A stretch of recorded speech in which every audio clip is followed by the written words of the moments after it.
नस पर नस चढ़ जाए तो बेहद तकलीफ होती है और इसे फौरी तौर पर ठीक करना भी मुमकिन नहीं। ताहम ये जब तक ठीक ना हो जाए अब कुछ करने के काबिल नहीं रहते। नस पर नस क्यों चढ़ती है, इसके कई असबाब हैं और उन्हें जानना बहुत अहमियत रखता है।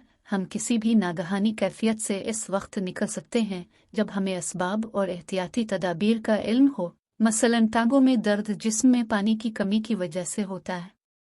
नस पर नस चढ़ना जिस्म में आयरन, कैल्शियम, विटामिन डी या पोटेशियम की कमी के बाइस हो सकता है।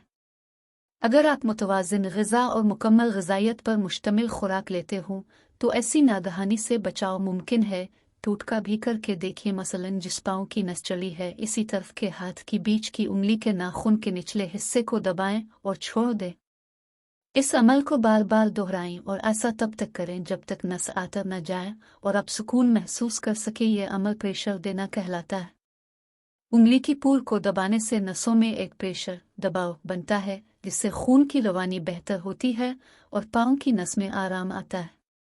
इसके अलावा नीम गर्म पानी में नमक मिलाकर इस पानी में 10 मिनट तक के पाँव डुबोकर रखने से पाँव की सोजिश और पट्ठों की अकड़न में आराम आता है, जबकि नसों का खिंचाव भी खत्म हो जाता है।